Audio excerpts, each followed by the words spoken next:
sou cirurgião dentista, sou especialista em cirurgia, traumatologia bucomaxilofacial, sou patologista.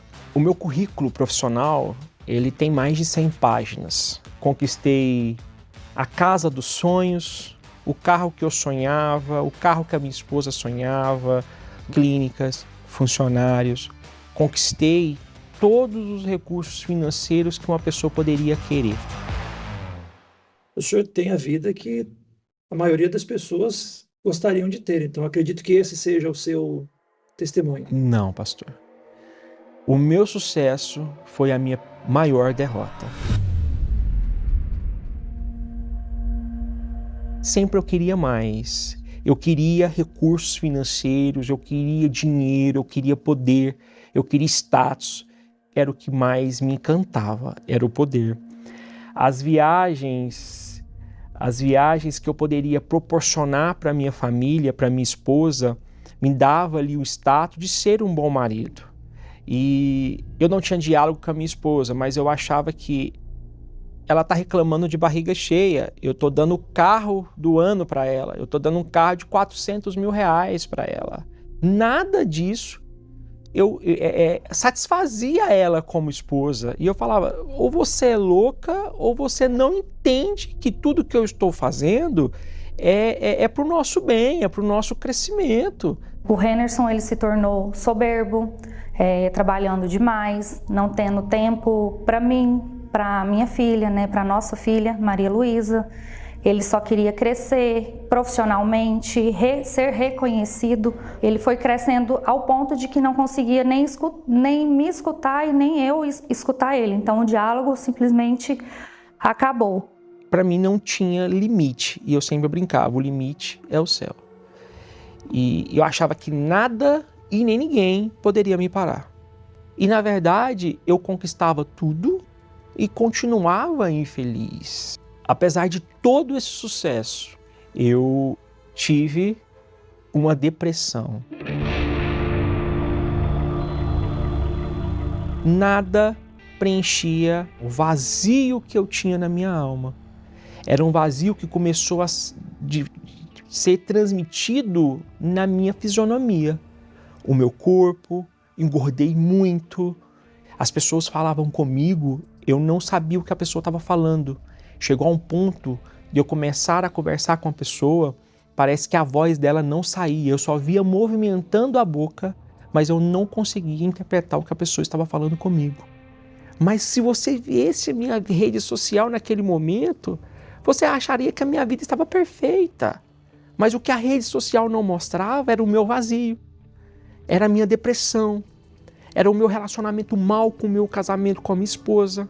E eu chorava no banho, eu chorava à noite, eu não tinha paz para dormir, eu não tinha alegria de estar na minha casa, eu não passava o final de semana na minha casa, eu tinha que estar sempre fazendo algo para disfarçar o meu vazio. Eu tinha que viajar, eu tinha que estar num bar, eu tinha que fazer algo, porque se eu sentasse e sentisse o vazio, eu chorava e eu não queria transparecer. E chegou ao ponto de chegar a ir para a rua, comprar um carro e chorar. Essa foto só estava lá? Eu estava saindo da concessionária com a minha filha. E chorando. Eu nem queria esse carro. Comprei para trazer ali dentro um motivo de alegria. E que eu não tinha naquele momento, né? E aí veio, consequentemente, isso. Eu parei de cuidar da minha saúde. Eu parei de cuidar do meu corpo. Então eu engordei muito. Né? E aonde eu infartei. E eu cheguei a ouvir do médico que se eu não mudasse de vida, eu iria morrer. Como é que é para um médico que cuida de pessoas não conseguir cuidar de si próprio?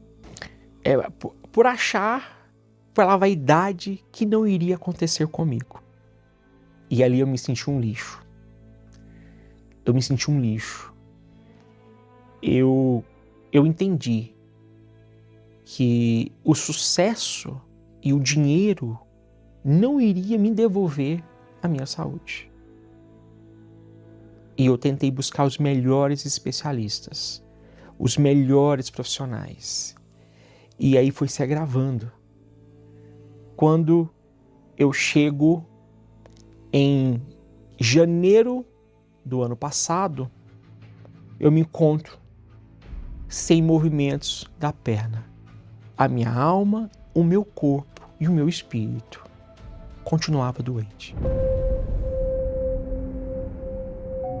Ao ponto de, em janeiro desse mesmo ano, eu tinha o maior congresso da minha profissão em São Paulo. Eu era um dos palestrantes, eu tinha reuniões importantes como representante do conselho, e eu não queria que as pessoas me vissem daquele jeito. E eu cheguei em São Paulo com toda a minha equipe de assessoria.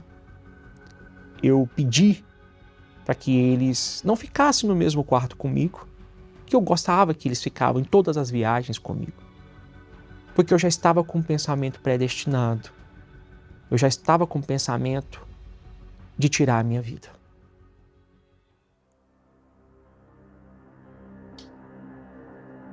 E esse dia eu fiquei só no quarto. Eu pedi o apartamento no último andar. Eu pedi o mais alto. E nesse momento, eu fiquei o dia todo sem comer. Cheguei a fazer uma carta para minha filha. Eu fui até a janela desse apartamento.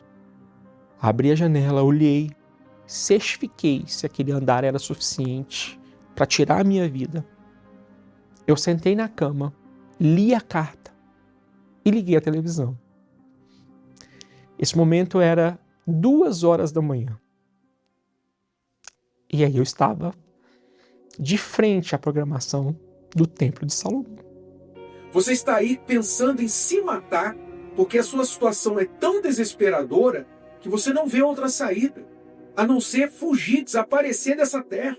Você colocou tanta força nas coisas, nos lugares, nas pessoas, e o que você ganhou de volta?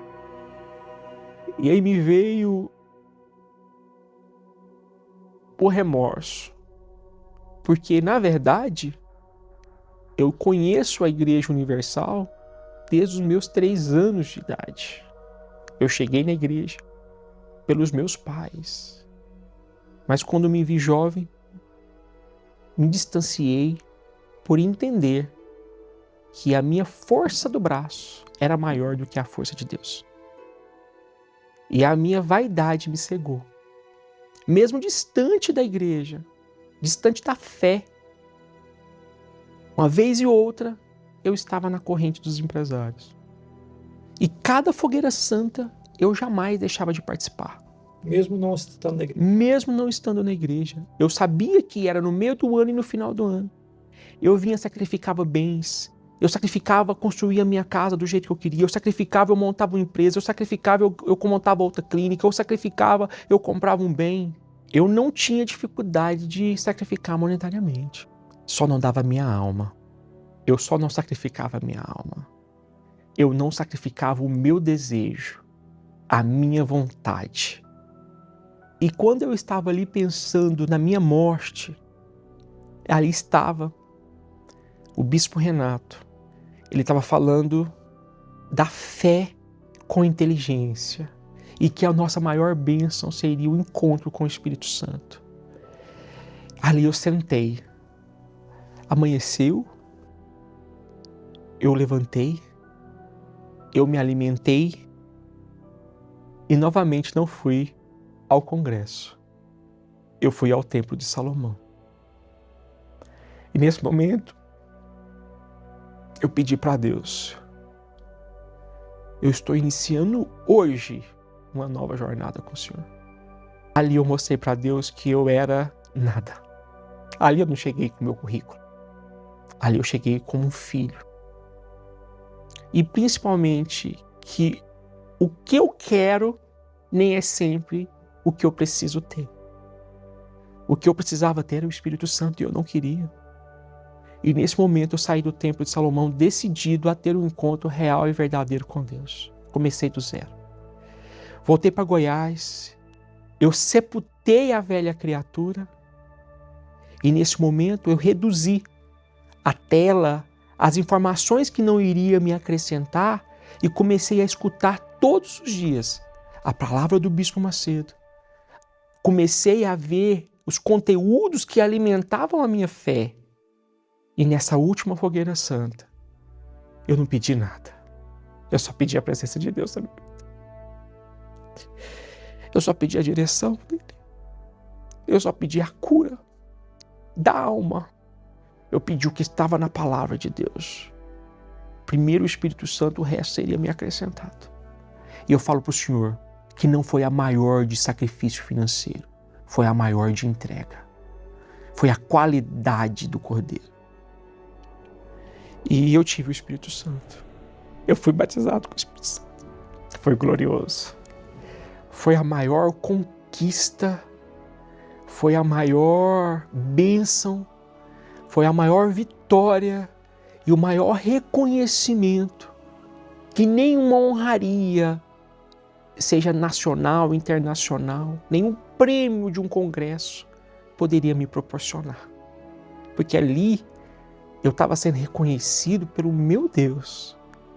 Foi aonde eu entendi que em Malaquias 3,10, que a primícia não é só no dinheiro, não é só no dízimo. Eu tenho que colocar Deus como primeiro em tudo. Então o senhor não veio hoje aqui contar sobre as suas conquistas materiais? Não, hoje eu não vim contar sobre as minhas conquistas materiais, porque elas não são nem 1% do que hoje significa a minha salvação. Eu não quero mais nada. Eu só quero permanecer na fé até o último dia, até a volta de Jesus, para que eu possa definitivamente glorificar a Deus de perto.